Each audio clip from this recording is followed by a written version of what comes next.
This is from Gert Ludemann. He's an atheist New Testament scholar, and he writes, I do insist that the discovery of the pre-Pauline confessional formulations is one of the great achievements of recent New Testament scholarship. And he wrote that in 2004.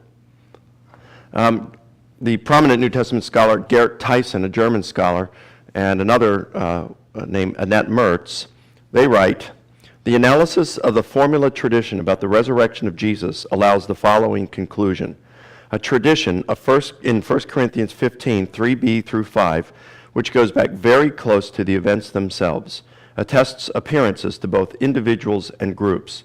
The credibility of this tradition is enhanced because it is in part confirmed by the narrative tradition, which is independent, and because in the case of Paul, we have the personal testimony of an eyewitness who knew many of the other witnesses. These are the kind of statements that we find atheist and non-evangelical moderate scholars saying about this confessional formula in 1 Corinthians 15, 3 through 8 that we discussed yesterday. Virtually 100% of scholars recognize that this is very early and probably goes back to the apostles. So it's really cool stuff to look at this. And notice, although I'm an inerrantist, I've not appealed to biblical inerrancy once, have I? I haven't even appealed to the trustworthiness of the Gospels once. So when I'm in a discussion with a skeptic and they say, well, yeah, but the Bible's filled with errors and contradictions, I say, well, I disagree with that, but I'll tell you what, for the sake of this discussion, that's a non-issue for me, so I'll just grant it to you. But my argument's not even reliant on it, so it's irrelevant. So I appeal to this pre-Pauline tradition in 1 Corinthians 15. This is something which virtually 100% of scholars agree goes back to the apostles. We can confirm here that the apostles were preaching this. Now, you either got to say they were lying or they were hallucinating or they saw the risen Jesus, whatever, but this is the stuff you have to deal with. And attacking the Gospels is completely irrelevant and useless for you to do in this discussion. Well, your typical skeptic out there, that's all they want to do is attack the Gospel, so they have no idea where to go when you say something like that. Yes, ma'am. In the witness of saying that the canonical Gospels or the books that we have in the Bible are included because of their authenticity. I have a lot of Catholic friends who, of course, their Bible includes the apocryphal books. And so they say, well, why doesn't your book include them? And you make the argument that there are many things in there that did not line up with what others were saying. There are several things in Matthew, as we saw yesterday, that are not in other books that no one else mentioned, but yet it's included. How do you make the argument that in the apocryphal books that they're not included because of this reason, yet there are books that are in there that mention things that other folks couldn't corroborate, but they were included? How do you balance that? Fine question. Well, the reason that the Catholic Bible has those books between the Old Testament and the New Testament, those apocryphal books, in the 4th century, when Jerome, I believe it was the 4th century, when Jerome was commissioned by the Catholic Church to translate the Bible into the official language of the Catholic Church, Latin, he translated the New Testament in it, and then he translated the Old Testament, but a lot of times he used what's called the Septuagint, the Greek translation of the Old Testament. Now the Septuagint was translated, started around maybe 200 BC, and then even went into probably the 1st century when they were translating it into Greek. And the way that started was, when Alexander the Great was conquering the world, he set up his capital in Egypt and named a city after himself. What do you think the name of that city was? Alexandria, Egypt. So that became the capital of what's called the Hellenistic world. Hellene meaning is the Greek word for Greek. So if any of you in here name Helen or know someone named Helen, that name just simply means Greek. So they Hellenized the world. They brought Greek culture to the world. There were a lot of Jews in Alexandria, Egypt, and they couldn't read Hebrew. They read Greek. So they wanted their scriptures translated into their primary language. And so that's how the Septuagint came about. It's the Greek translation of the Old Testament. Sometimes it's it's a very loose translation at times. Sometimes it's very literal, sometimes it's very loose. Yeah, I'll give you a bonus for those of you in here today. Sometimes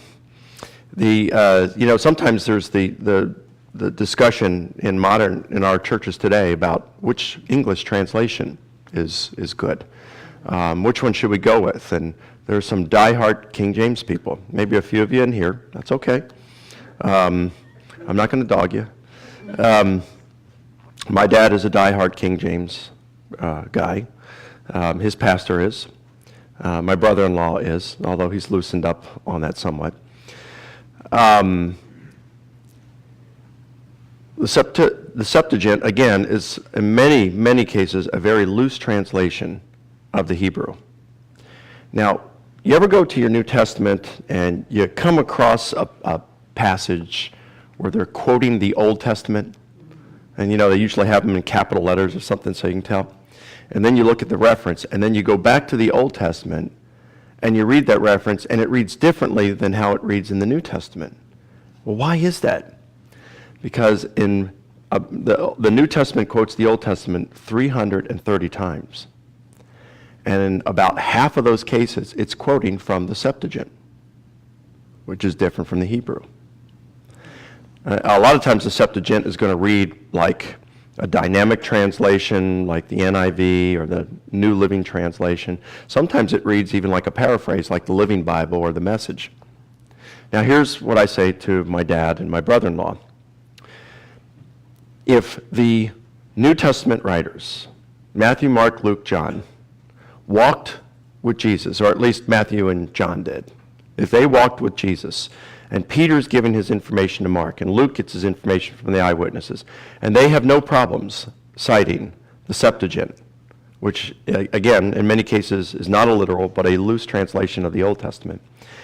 If they didn't make a big issue out of translation, why should we? All right, I was wondering, all right, that was my little bonus. I was wondering why I got off on that, though. When Jerome was translating the Old Testament, in many cases he used the Septuagint. And the Septuagint included those apocryphal books that we see, like 1st and 2nd Maccabees, Ecclesiasticus, the Wisdom of Solomon, things like this, Sirach. They had those books in there, and they wanted those translated as well. It would be like us if we wanted to read the Apostolic Fathers and they were only in Greek. We'd want those translated in English. So the Jews wanted their wisdom literature translated in Greek so they could read it as well. They didn't regard it as canonical, you could say, or inspired or authoritative. But just like we look at the Apostolic Fathers as having historical value, they valued their wisdom literature. And so they wanted that translated. That got included in the Septuagint. So when Jerome translates it, he also includes the wisdom literature, which we call the apocryphal part of the Old Testament. That got included in there, and that's how they're in the Catholic Bible. Now, the Catholics do not regard those as being authoritative like the rest of the Bible, but they still include it in their Bibles. So it would be kind of like us putting the Apostolic Fathers in our Bible, and we wouldn't regard those as being inspired or authoritative, but they would still be useful for us, and we want them in our Bible. Same kind of thing. So that's why the Catholic Bible differs. Does that help you? Kinda, yes, but the information in those books are highly regarded by the Catholics. So Right, but they're not considered as inspired or authoritative.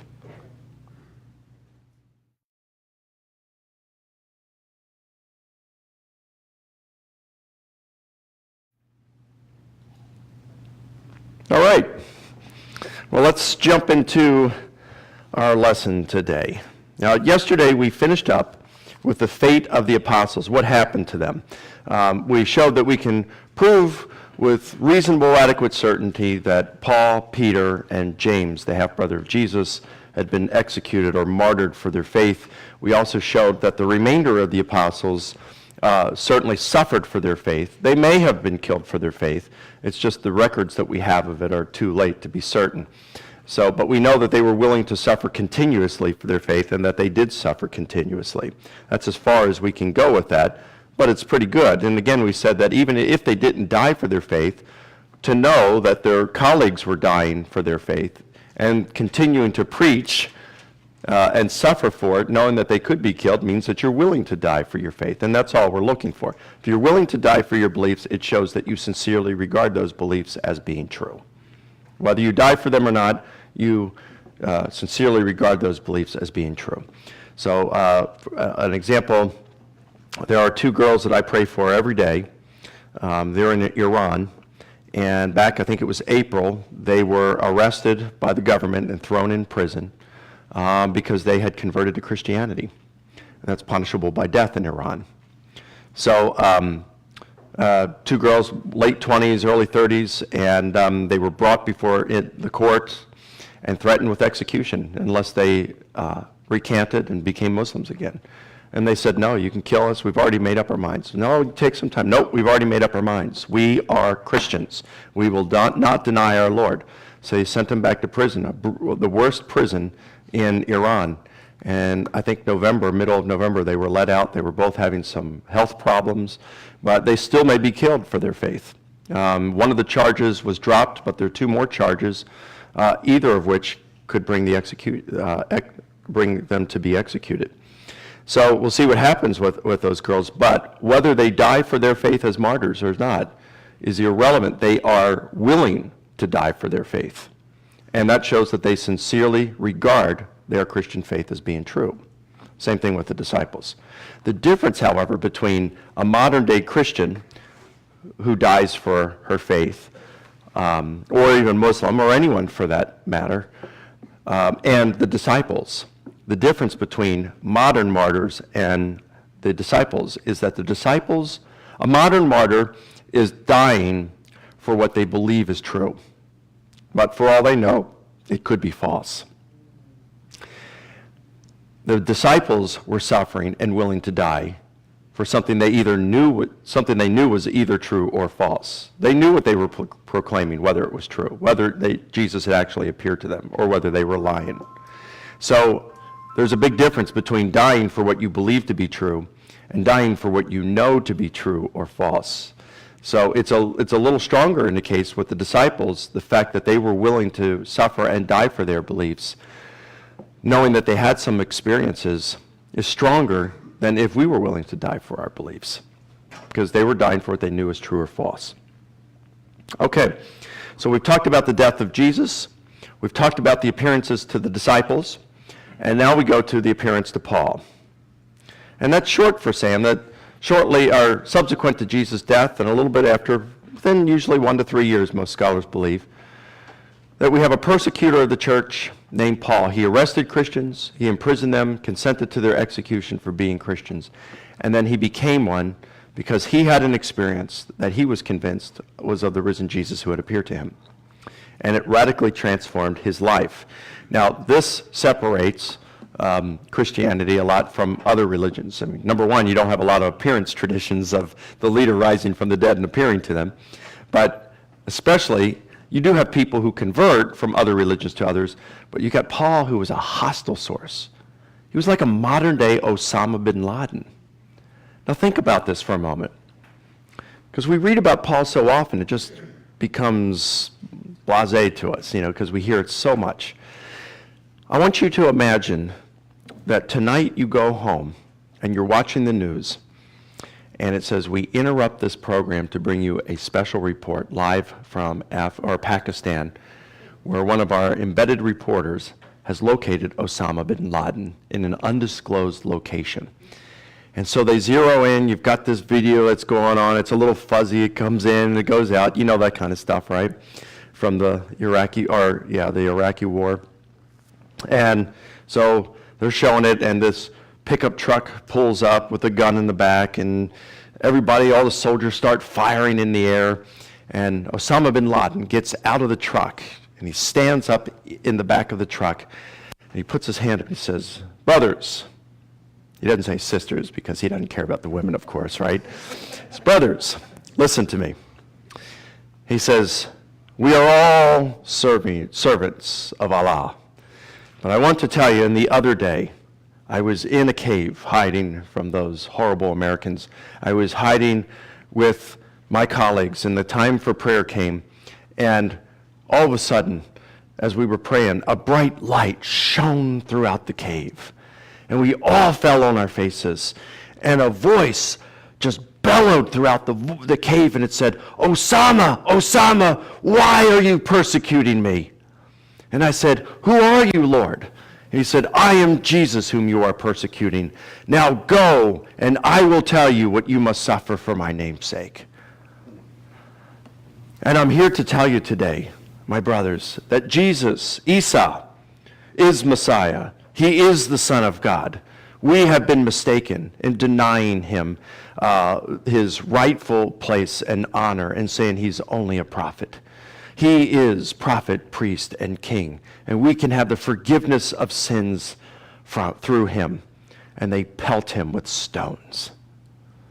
That's what we have with Paul.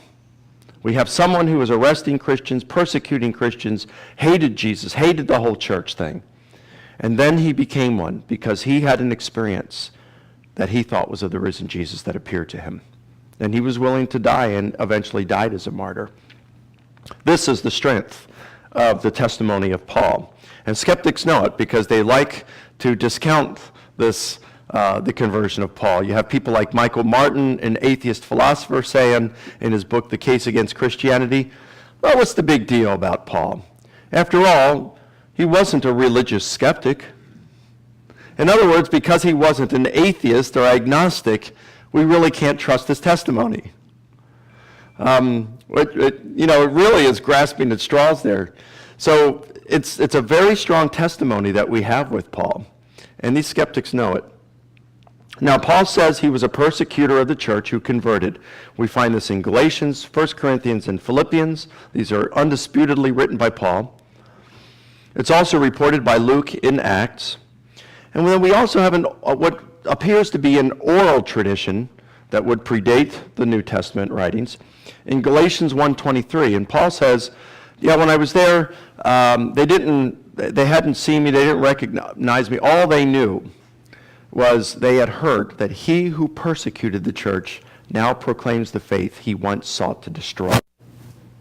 So if that's early oral tradition, and it appears to be, then you have Paul himself, an eyewitness source, an early source. You've got the oral tradition, that's early, and it's independent. And you've got Luke. So early, multiple, and eyewitness testimonies to Paul's conversion. Now that's pretty good stuff. In the eyes of a historian, this is the kind of stuff we drool over. Now, the possible Pauline text regarding his conversion. We want to know what we can learn about his conversion. The primary text, or I should say the primary text that people know about would be Paul's conversion experience as reported by Luke in Acts chapters 9, 22, and 26. But that's Luke on Paul, which is pretty good. The historian wants primary sources or first-hand sources if possible. So we want to see what Paul first has to say. We'd rather, in terms of, put aside the issue of biblical inerrancy, put aside the issue of faith. Remember, we're looking at what we can prove. And so Paul's testimony about what he saw is going to be more valuable to us than what Luke reports Paul saw, since Luke wasn't there. Okay, so one of the texts which is frequently appealed to is Galatians chapter 1, verses 11 through 19. And here Paul talks about the revelation of Jesus Christ in verse 12. And in verse 16, it says that God was pleased to reveal his Son in me. Now, you'll frequently find skeptics say, see, revelation, this isn't a real appearance. This is more like a vision or a dream or something, because it was a revelation, like the revelation of John. Paul also had a revelation where he's caught up into the third heaven. That's described in, I think it's 2 Corinthians. So is this what he had, one of these kind of revelation? And what does it mean that he was pleased to reveal his Son in me? So does this mean that this was an internal experience? It wasn't something that if you had a video camera, you would have been able to film. So that's the typical arguments for that. In response, we can note that the Greek word apocalypsis, which means revelation, for which we get apocalypse, right? It's used at least 3 times by Paul to mean a physical revealing. So it doesn't necessarily need to mean something like a vision or a dream. Moreover, the Greek en emoi, which means in me, Paul uses the term 14 times. And when you look at his different uses of it, it's an equal probability that he means revealed his Son to me rather than in me. So this is really ambiguous. It's vague. It could be interpreted in a number of different ways. Interpreting it as purely internal experience would go against Paul's thoughts on resurrection elsewhere, which we'll be discussing today. So, although skeptics like to appeal to this as their primary text for learning about Paul's experience, we see that it's ambiguous. You can look at it a couple of different ways, translate it a couple of different ways. It could be to physical revealing, or it could be referring to a vision or a dream of some sort. It could mean that God revealed his Son in me, or God revealed his Son to me. It's really hard to say. The majority of commentators out there translate it, he revealed his Son to me. But of course they could be wrong. But it just, because it can go both ways, it's difficult to know how to translate it. So the rules of good interpretation is you take ambiguous or vague or unclear verses and you interpret them in light of clearer verses by the same author if possible, right? So let's look and see what else there is. In 1 Corinthians 9:1, Paul says, "Have I not seen Jesus our Lord?" The problem is that he doesn't provide any details about what that scene was like. So he does talk about seeing Jesus, another testimony that he saw the risen Jesus, but it doesn't help us in terms of the nature of that experience. In 1 Corinthians 15:8, he says, "Last of all, he, Jesus, appeared to me." But problematic again is there's no details. Now later on that chapter, as we'll find in a few moments, he does talk about the nature of Jesus' resurrection body and of our future resurrection bodies. So I think it makes most sense to say that if this is how he believed the risen Jesus was, then when he says he appeared to me here, that's what he was referring to. But we'll have to get to that in a little bit. 2 Corinthians chapter 4, verse 6, Paul writes, "For God, the one who said, 'Let light shine out of darkness,' is he who shined in our hearts with light," or enlightenment, "of the knowledge of the glory of God in the face of Jesus Christ." Now, the term statement, "he who shined in our hearts," refers to Paul and Corinthian believers. And some have said that when he talks about God shining in our hearts, he's referring to the appearance. So the problem is, if Paul in that text is referring to he and the Corinthian believers, then it's contradictory with what Paul says in 1 Corinthians 15:8. It says, "Last of all, he appeared to me." He appeared to Peter, then to the 12, then to the more than 500, then, it's all chronological, and last of all, he appeared to me. So if he appears to Paul last of all, and then the Corinthians convert afterward, then it's not referring to an appearance here. It could not be. Some also like to say that 2 Corinthians chapter 12, verses 2 through 4, where Paul is caught up into heaven, that's referring to the appearance of Jesus to him. Let me read this to you. "I know a man in Christ who 14 years ago, whether in or out of the body, I do not know, God knows, was taken up to heaven.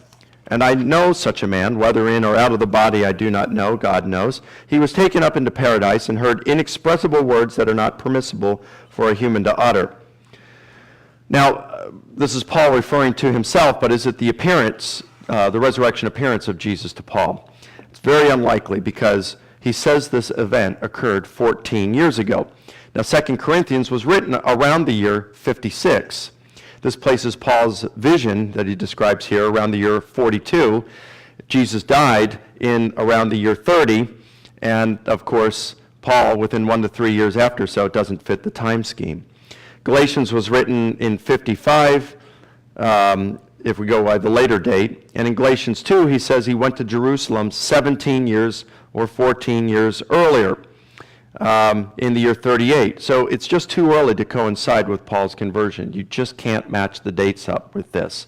So the 2 Corinthians passage is not referring to the appearance to Paul. So unfortunately, that's all we have on Paul talking about his appearance. Now, he does describe the resurrection body later on, and that's going to help us tremendously. But in terms of the actual appearances to Paul, he doesn't give us any description of the nature of those appearances, of what his conversion experience was like. There's nothing in there in Paul that describes his conversion. So then we go to Acts. And there are 3 times that Paul describes his conversion experience, but it's Luke describing it for Paul. And if Luke was a traveling companion of Paul, then we know that's where he got his information. And a little more than half of the biblical scholars today who are experts on Acts believe that Luke was a traveling companion of Paul. Now, when it comes to Acts, we saw yesterday that there is no firm, or I should say universal consensus in terms of the reliability of the Acts speeches. We do know, most believe that the Acts speeches, historically speaking, go back in terms of reporting what the apostles were preaching. But given the nature of speeches, it's hard, historically speaking, to determine whether these speeches were actually given on that occasion, or whether Luke is inventing narrative and then putting those speeches in there to make sense.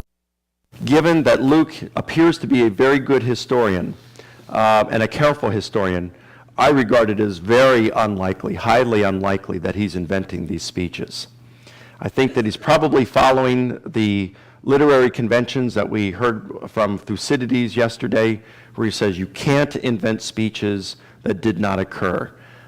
You remember as much of those speeches as you can that occurred on that situation. You talk to other eyewitnesses to find out what they were saying occurred on that situation. And if there's something that you don't recall, you fill in the blanks with things that you know that that person would have said in other places and that would have been for that situation.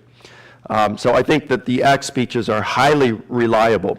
But remember, we're being very cautious here because there's no academic or scholarly consensus on this. So we're trying to be really careful on this so we don't allow our biases to get in the way. Now, we do notice that there are a lot of similarities between Paul's writings and what he says about himself and what Luke reports in Acts about Paul. And again, all these kind of things give us confidence that Luke is an accurate historian. And like yesterday, we saw some of Paul's teachings on marriage and divorce, and we see that those are right in line with what the Gospels say. And these things give us more confidence that the Gospels are reliable historical documents. It's just pretty neat when you see all these crossing from one source to another. Now in Galatians, 1 Corinthians, and Philippians, we read that Paul was a zealous Jew, advanced beyond his peers. He was a Jew of the tribe of Benjamin, a Pharisee. He was zealous for his religious beliefs, righteous according to the law. He persecuted the church beyond measure and tried to destroy it. Jesus appeared to him.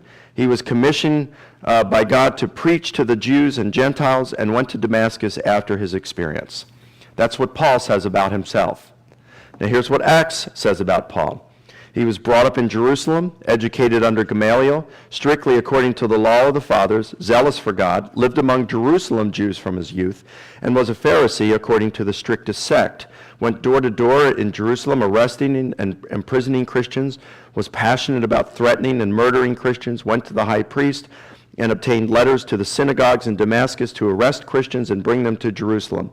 Persecuted Christians unto death, arresting and imprisoning men and women, obtained letters from the high priest, an entire council of elders to the Jews in Damascus to arrest Christians and bring them to Jerusalem for punishment, felt obligated to be hostile against the church, received authority from the chief priest to imprison and vote against Jerusalem Christians, resulting in their executions, punished them in the synagogues, compelled them to blaspheme Christ, was extremely enraged against Christians, persecuted them outside of Jerusalem, and even set out for Damascus with the authority and commission of the chief priest. Jesus appeared to him, was commissioned by God to preach to the Gentiles and Jews, and went to Damascus after his experience. So you can see there's a lot of repetition in there, but that's all through Acts. But there are a lot of things in Paul's letters that we see are reported in Acts, narrative about his experience and his pre-Christian days. So it does seem, because there's so many points of convergence, that Luke had access to traditions about Paul, about stories about Paul, since they were so similar. Now, we do notice some differences when we look through the Acts accounts of Paul's conversion. In fact, let's look at these. Would someone, let me have 3 volunteers to read. 1? 2 more? 2? 3. All right, the first one, look at Acts 9. Acts chapter 9. The second, Acts 22, and the third, Acts 26. You want me to be 22? Yeah, you're 22, I'm sorry, and you're 26. All right, Acts chapter 9, let's find these exact verses for you.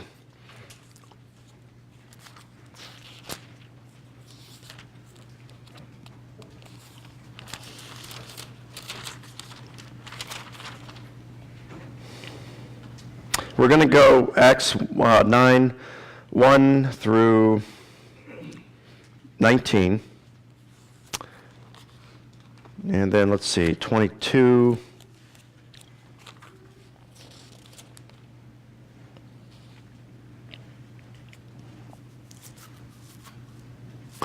And let's go from 1 to 16. In Acts 26, 9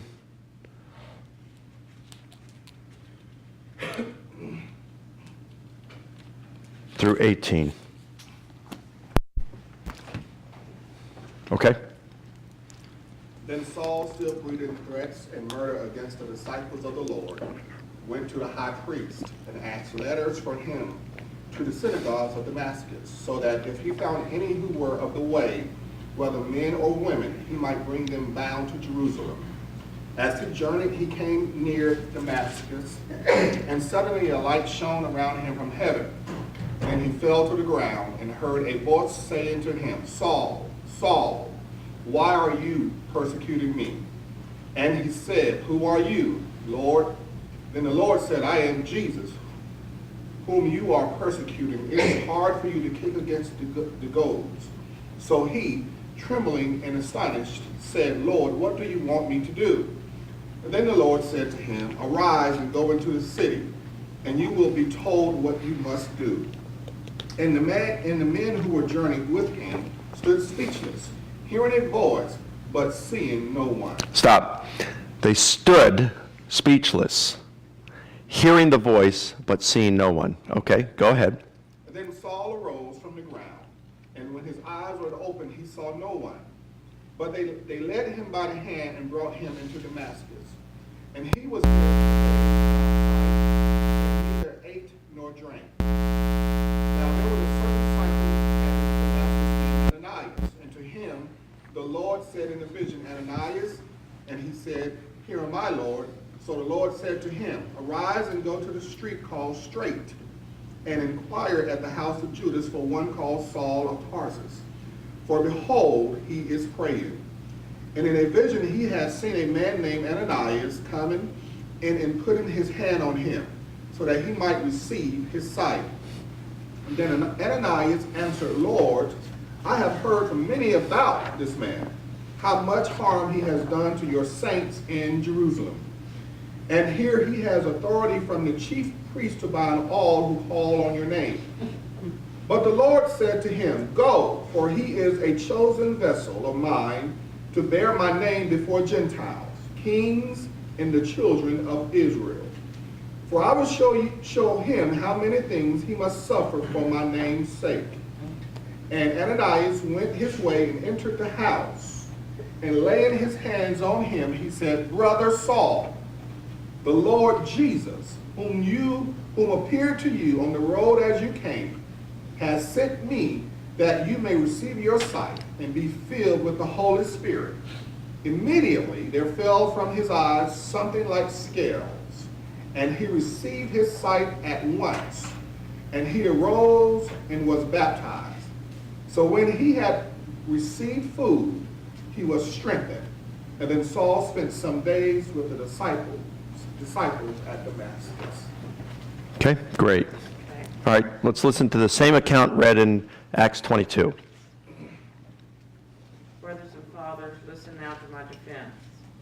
When they heard him speak to them in Aramaic, they became very quiet.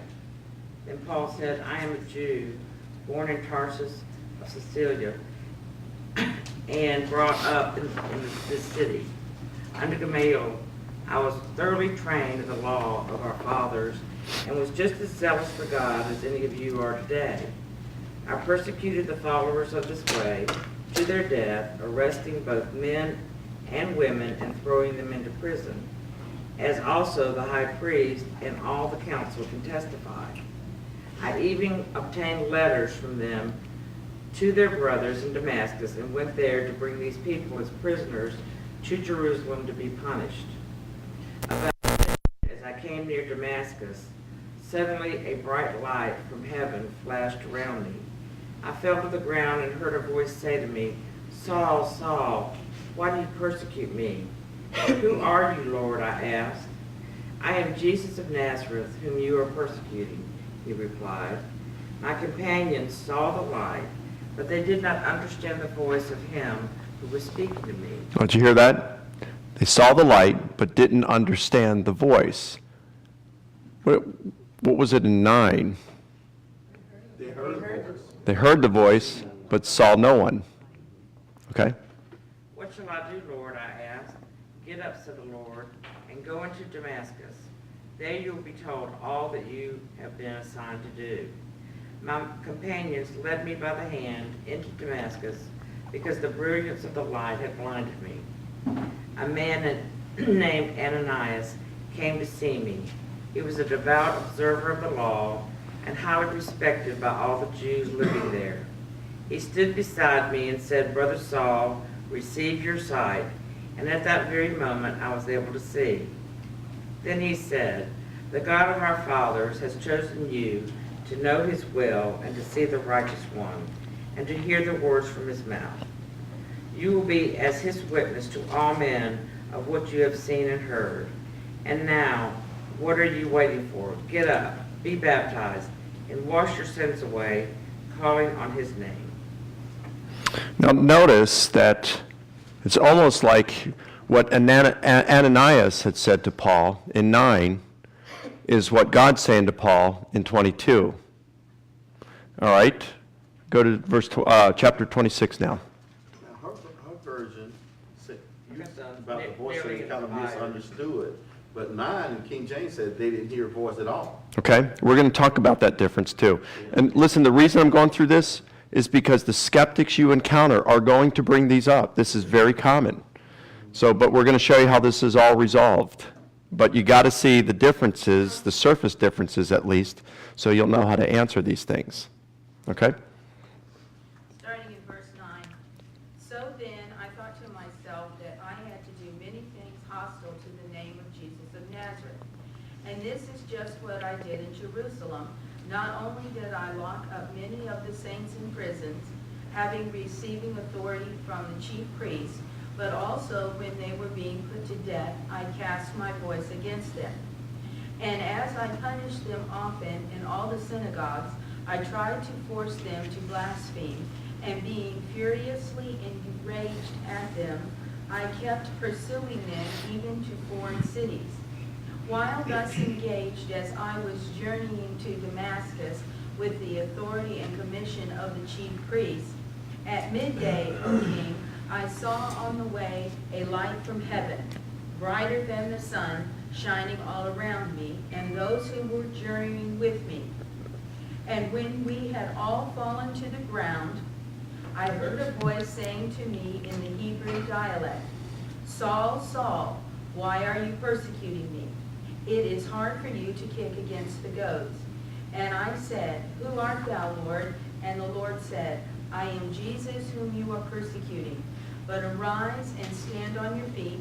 For this purpose I have appeared to you, to appoint you a minister and a witness, not only to the things which you have seen, but also to the things in which I will appear to you, delivering you from the Jewish people and from the Gentiles to whom I am sending you, to open their eyes so that they may turn from darkness to light, from the dominion of Satan to God, in order that they may receive forgiveness of sins and inheritance among those who have been sanctified by faith in me.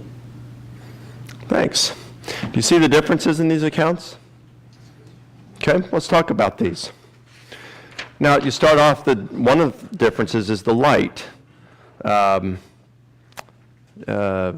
It's not excluded in chapter 9. It's present in chapter 22, and it's present in chapter 26. So there's no real perceived contradictions here, since the absence of mentioning the light doesn't mean there was no light there. It just doesn't mention it in chapter 9. What about the voice? We find a voice present in chapter 9, no voice in 22, but it's not excluded in 26.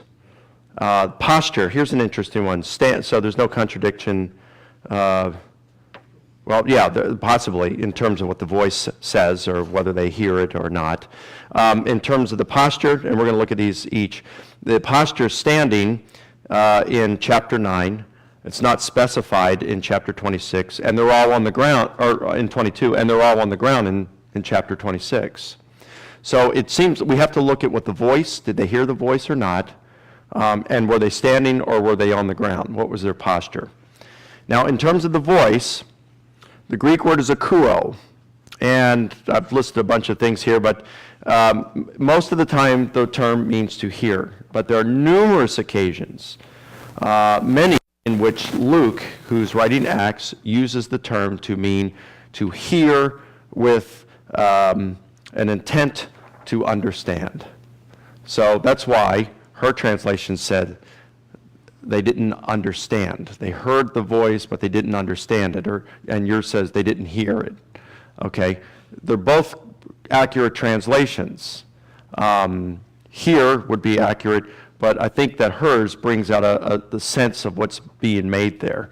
It's listening with an intent to understand. So they heard the voice, but they didn't understand it. So I don't see a contradiction there. And really, how likely is it that Luke would contradict himself in the same book? So it makes sense to interpret it as Luke uses it elsewhere. More than a third of the times that he uses it means to listen with an intent to understand. The one that really threw me for a while was the posture. Because in chapter 9, it distinctly says that Paul's traveling companions were standing. Whereas in chapter 26, it says they all fell to the ground. So how do we reconcile that? Well, the Greek term histemi, which is used for stand here, is used 61 times in Luke's gospel, and his sequel, the book of Acts. 16% of the time in Luke Acts, it means stopped. It means being stationary or in a fixed position, to be present, to put forward, to remain intact. Now, let me give you an example how this works. I mean, it's just real clear. In Luke chapter 7, verse 38, Jesus is reclining at the table, ready to eat. And this sinful woman comes up, and she stood behind Jesus, and she wet his feet with her tears, and she wiped his feet with her hair, dried them with her hair, and kissed his feet, and then anointed him with perfume while she's standing behind him. How do you do that? Is she a gymnast? Yeah, long hair and long arms too, you know.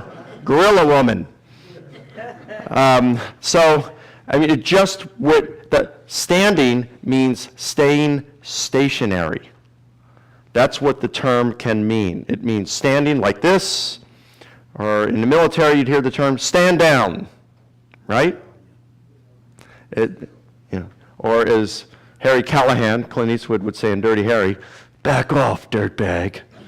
You know, so you've got stand down. You think that's funny, do you? Well, let me tell you something.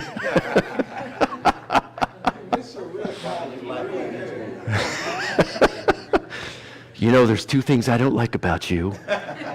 Scott and Henderson. Now get lost. Oh, man. Any of you see the movie Gran Torino? Yes. Isn't that great? You know, you find these people who will say that the Gospels are complete myth and legend because they have all these parallels with other religions, right? You can find parallels in anything. And so just for fun one day, I sat down and I tried to find parallels between Jesus and Walt Kowalski, the hero who was played by Clint Eastwood in Gran Torino. Okay? Both gave their lives for their friends. Both prayed before dying. Both, before dying, talked about finishing something. Jesus said, "It is finished." Walt said, "I finish things." Both gave gifts to their disciples after they died. You have Walt gave his Gran Torino to his friend, Tal. And then you've got Jesus gave the Holy Spirit to his disciples, right? Both had sayings like Jesus said, "Get behind me, Satan." And Walt said, "Get off my lawn." So you can find all sorts of irony in there as well. Some say they identify irony. You know, that was a typical way of using fiction. So we expect Kowalski to go in with blazing guns at the end, but he doesn't. In fact, Kowalski, you've got the boy Tal, the 15, 16, 17-year-old guy, 18-year-old guy. What did he call him? Fish head? That reminds us of the boy who provided the fish to feed the 5,000. In fact, you've got Kowalski who gets gunned down at the end, which fulfills Jesus' prophecy that those who live by the sword will die by the sword, since Kowalski had been a Korean War veteran. And he gave away the Gran Torino. Torino is the Italian word for the city of Turin, in which the Shroud of Turin is housed. So, of course, the Eastwood had the Shroud of Turin and the resurrection of Jesus in mind. This is just a clear example of a modern-day use of the Gospels, you know? So you can find parallels in everything. And when you have not just a single movie, but when you have more than 500 volumes of Greco-Roman literature and Jewish literature in antiquity to draw from, you can find tons of things. The question isn't whether you find parallel details. The question is, can you connect them? Is there a causal connection to show that these things occurred? You all know what I'm talking about. There's about 100 years ago, there was an ocean liner, a passenger ship that was regarded as unsinkable, took off, sailing across the Atlantic in a cold April night, was going a little too fast, a little over 20 knots an hour, and hit an iceberg and sank. And more than half of the people on board drowned because there was an insufficient number of lifeboats. You all know what I'm talking about, right? And the ship was the Titan. It was the wreck of the Titan, a novel that was written in 1898, 14 years prior to the Titanic. Now, the Titan, the wreck of the Titan, was a novel. Does that mean we shouldn't believe the accounts of the Titanic? Look at all the similarities. How could you come up with those kind of similarities, right? What you do? Or is someone 1,000 years from now going to say the Titanic thing never happened? So you have to show that there's a causal connection between those parallels, those details. And that's what skeptics have a hard time doing. So you're going to hear at times that there are parallels. It doesn't mean a thing. You got to show the causal connection. Okay. That was a little bonus there. Sorry about that. All right. So we're talking about these differences in the account. So the standing, it's being stationary. Oh, that's right. Back off, dirtbag. Got me on Clint Eastwood here. So the standing means it can mean standing, standing up, or it can mean just being in a stationary position. And so when it says that his traveling companions were standing, it could very well mean, again, is Luke going to contradict himself on the same account in the same book? It probably means that they were still. They weren't moving around. Why he didn't say they fell to the ground, we don't know. He says it later on, but this doesn't mean necessarily that they were standing up. So there's no contradiction there. And as Scott will tell you, as being a philosophy, having his PhD in philosophy, a contradiction isn't just tensions in details. It's not A or B, it's A or not A. It's like the angels at the tomb. If there's two angels, well, then there's one. And we can talk, I think I talked about those in that tape you saw. So just because it reports one doesn't mean there wasn't two angels. It would be a contradiction if one account says there were two angels and another account says there was only one angel. That would be a contradiction. But it's not a contradiction when one account says there are two angels and the other says there was one angel. It could very well be that that one angel is the one speaking. I just won the Publishers Clearinghouse, $15 million. I wish. So I just won it. Yeah, let me tell you what happened. I go home and this guy comes, I hear the doorbell ring, I go to the door and I open it and there's this guy and he's got this huge check for $15 million and he hands it to me. Wow, that was such a great day in my dreams. Well, let's suppose later on I'm talking to my parents and I said, you wouldn't believe it. The doorbell rings, I get to the door and there's this guy holding a check and another guy who's videotaping the whole thing. And the guy hands me the check. Well, now, did I contradict what I just said to him? No, I just gave more details. I was talking about the guy who was handing me the check, who was doing the talking. Same thing could be happening in the Gospels when it talks about one or two angels. It's just the one that's speaking. It's the same thing that when we talk about, like Mary run into the tomb, John says, and then came back, whereas the others say it was a bunch of women who went.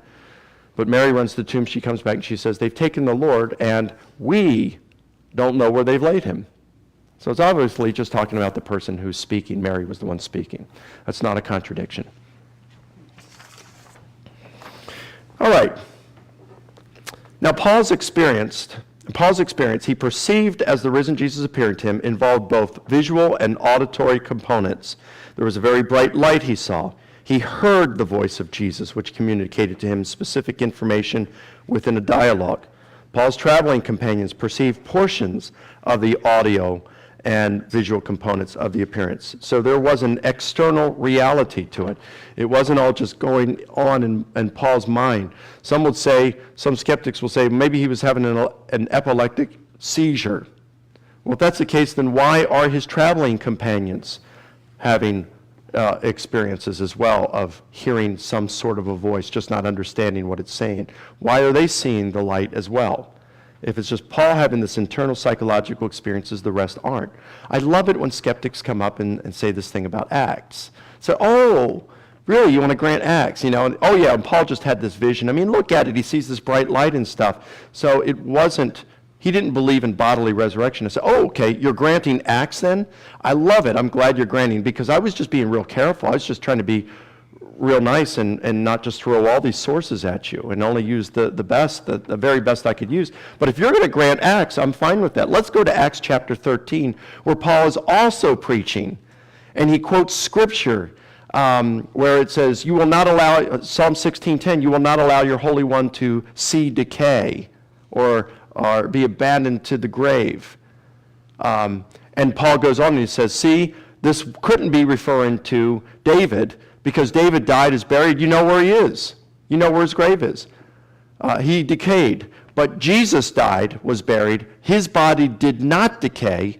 God raised it up, and of that we are all eyewitnesses. Now, how do you say something about bodily resurrection that's clearer than that? This is what the Paul, that you say, the Paul in Acts doesn't believe in bodily resurrection. Just go a few chapters later, pal, and read what he says. So I'm glad you want to grant Acts. Thank you very much. So does this perceived contradiction then have something to do with Luke's choice of convention of literary style, writing style, or what? Perceived contradiction. You mean with the standing and the voice and all that?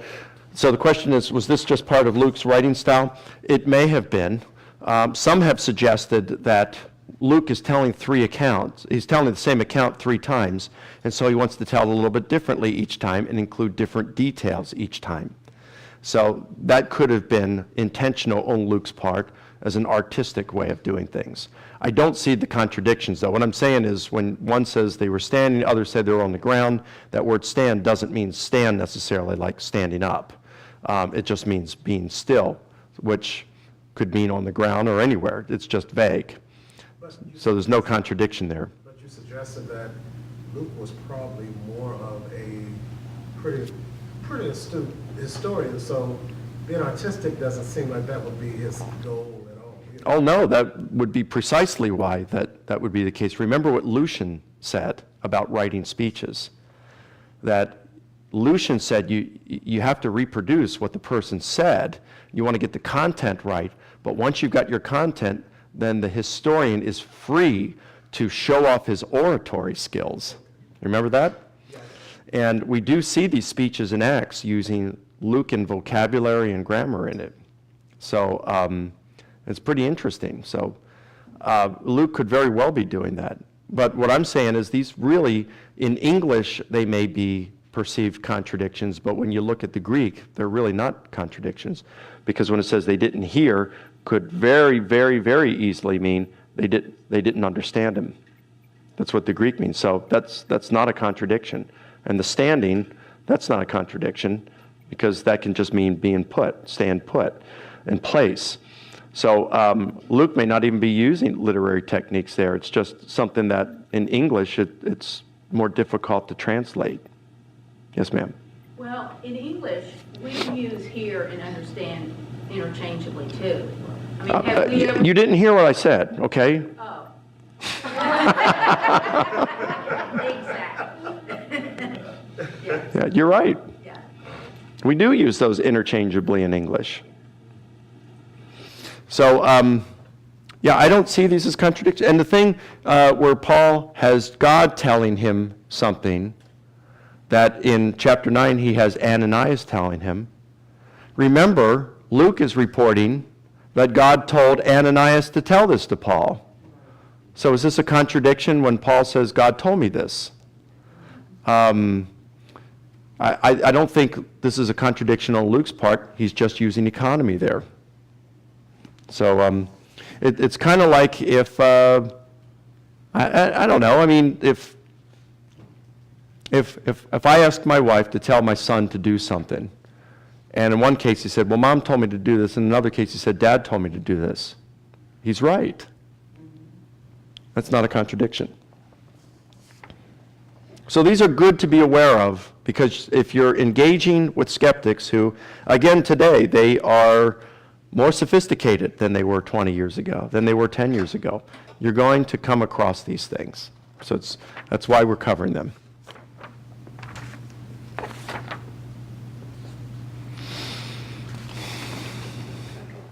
Yes. Question. So Mark is the earliest source? Paul would be the earliest Okay, source. Paul. And so the earliest letter would be when? Paul's earliest letter, well, that's disputed. It could be Galatians, it could be 1 Thessalonians. It's one of the two. Which was maybe written, Galatians, if you go with an early date, there are two different ways scholars date it, and There's no real consensus. If you go with an early dating, they put it around 49, 48, 49. If you go with a later dating, it's 55. First Thessalonians would have been written in the late 40s. I could see somebody asking, why didn't people begin writing about the resurrection immediately? Oh, it's a good question. Remember, a lot of the Christians believed that Jesus was coming back within their lifetime. So why write?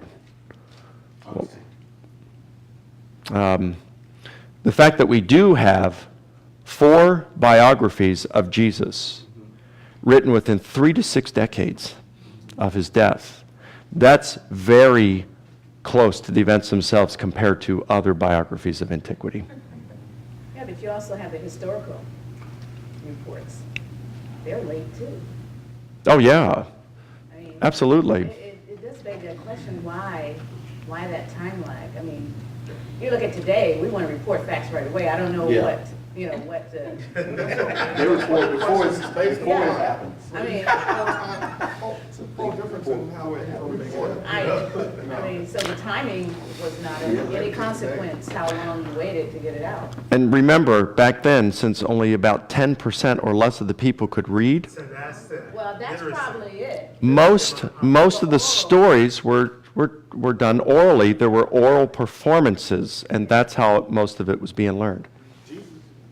Also, in the face of what was going on, you've got the suffering, the persecutions that's going on even at that time as an encouragement that, you suffer these things, Christ suffered, and Christ said that as much as I did, you're going to also. And therefore, the writing of it is an encouragement, just when you get the epistles and so forth, it's an encouragement to those Christians around that they're going to be going through suffering, but, don't fret, because even as Christ is raised, Paul says in 15, Corinthians 15, it's an encouragement to them to go through these, am I correct? Yes. Yeah. Yep. But you had the church that had the scribes on staff, and you had the kings had their scribes. Nobody thought to write it. Well, Well, I wouldn't say the church had scribes on staff. I mean, you didn't have a First Baptist of Jerusalem, back then. They were meeting in houses. There weren't full-time people at that point. it's like 15, 20 years ago before the advent of cell phones. What did you do? You received good news or bad news. You had to wait until you got to a landline phone so you could call and make a phone call to let somebody else know what you heard. Now, I just took care of transactions today. I'm done with work today in 3 minutes. I'm a cell phone. I couldn't do this 15 years ago. It's just like this is the case here. The medium was not there for them to instantly start reporting and writing on the story in the case of Jesus. Wasn't culture. That's true, but it wouldn't take 30 years, though, if you know what I mean?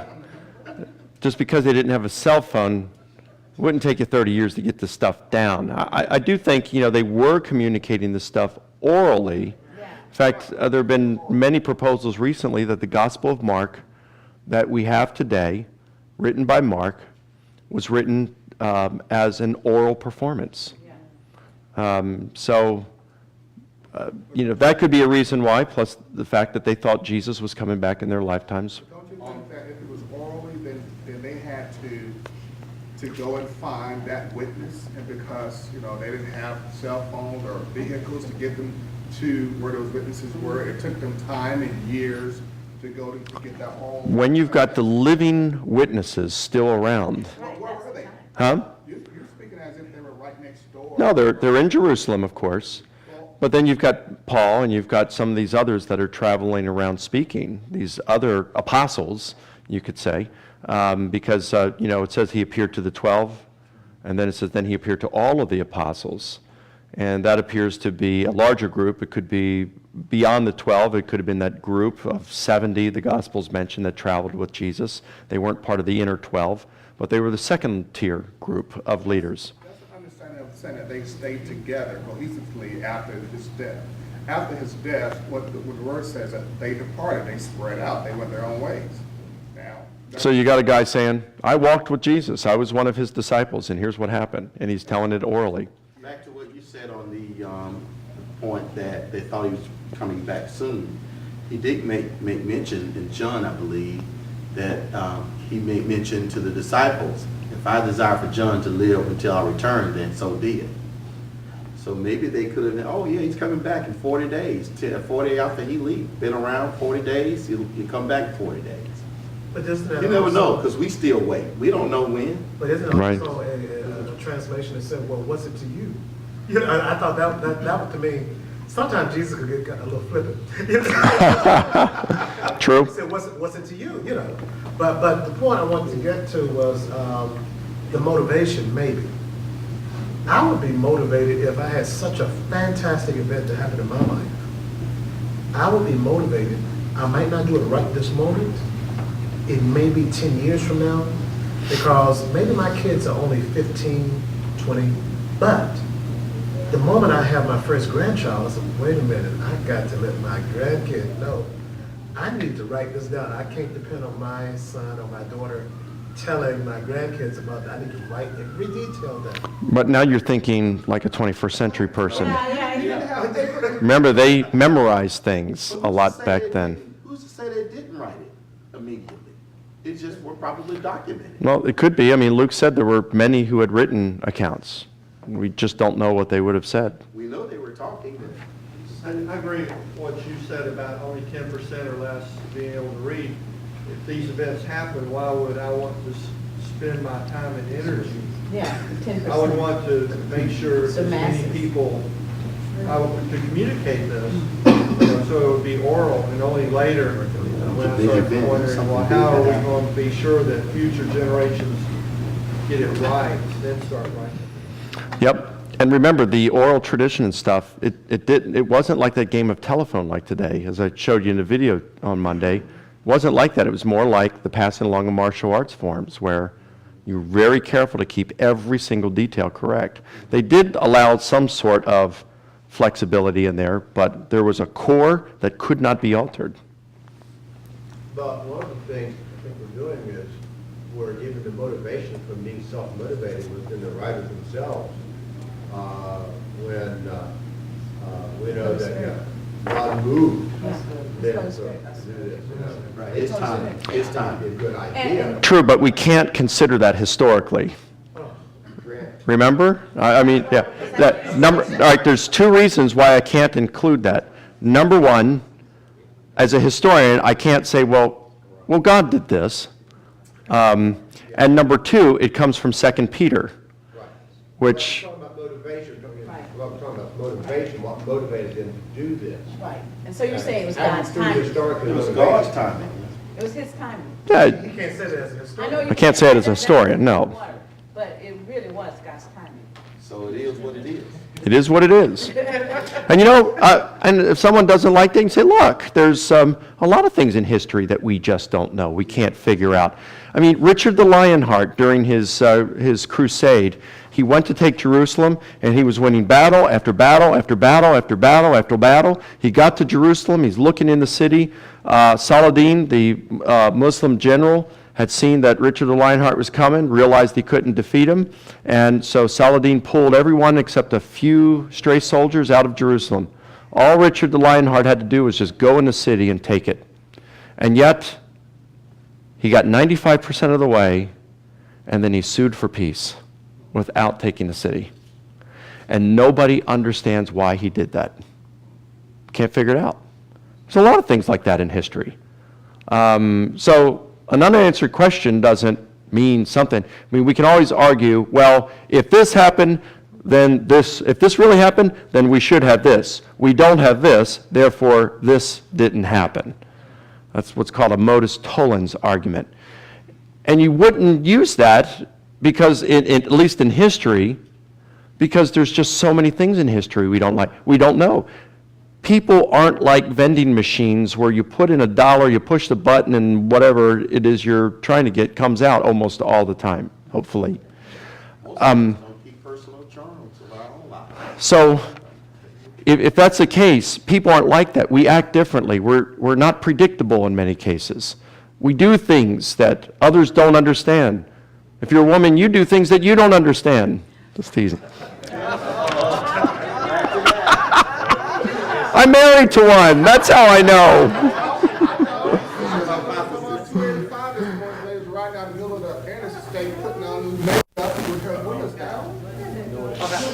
Listen, I honestly say that in complete teasing here, okay? But I do have a friend, a good friend.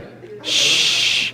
She's one of the smartest girls I've ever met, and we were talking once, and I got confused about something, and I said, hey, if I said something that offended you, I'm sorry. And she says, no, Mike, listen, us women, we're really complex. And I said, well, I realize that. I've been married for over 20 years. She says, no, Mike, it doesn't matter how long you've been married.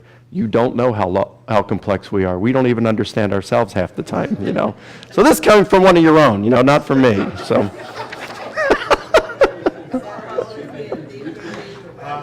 Yeah. I probably should stop teasing like that, or you might think I really believe this stuff, so.